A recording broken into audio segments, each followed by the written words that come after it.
In just a few months, Yemen's Houthis have taken a huge share of global shipping and begun to threaten Israel's economy.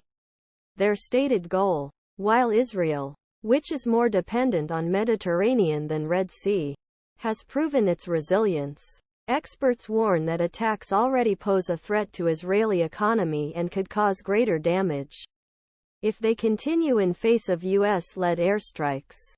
There has been an 85% drop in shipping activity. The general manager of the port of Eilat, Israel's Red Sea arm, told last month, speaking to Jerusalem Post. He said that if there is no response, unfortunately, we will probably have to put workers on leave. Firing missiles at merchant ships in Red Sea, choke point on one world's most important sea lanes, is emerging as a surefire way to draw ire of United States and its allies. Nearly fifth cargo destined for United States. The East Coast often passes through the Red Sea on its way to the Suez Canal. According to Moody's, and global shipping giants have begun sending ships around Africa since Houthis began carrying out attacks solidarity with the Palestinians under Israeli armament in Gaza Strip.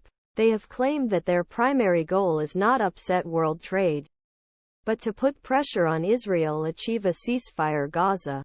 Mohammed Abdul Salam, a spokesman for Yemen's Houthis, told on Friday that attacks in the Red Sea would focus on blockading Israel and retaliating for airstrikes by the United States and Britain. He said the attacks represent oppression solely against Israel and not any country in the world. While bulk of Israel's maritime trade passes through Haifa and other ports on Mediterranean, subject to wider delays in global shipping caused by Red Sea crisis, if not more so than ports elsewhere.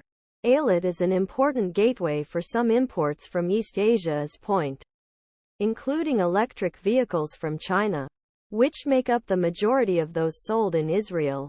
As fewer cars arrive, dealers' ability to build inventory decreases, which can contribute to rising prices.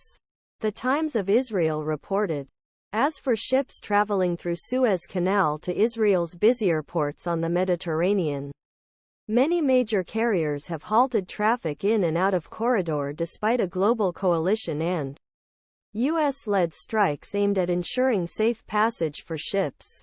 Danish shipping giant Maersk said this month that it would divert all its ships southwards across Africa for the foreseeable future. The shipping industry has reacted to the Houthis' focus on shipping to Israel. Taiwanese shipping giant Evergreen said last month it would immediately stop accepting Israeli cargo for the safety of the cargo, ships and crew. Last month, Maersk introduced a surcharge on shipments to Israel to help cover rising insurance costs. Consumers may ultimately bear the brunt of higher insurance prices. Moshe Cohen, chief executive Yad Sarah, Israel's largest non-governmental provider of medical supplies, said even small changes to the supply chain could create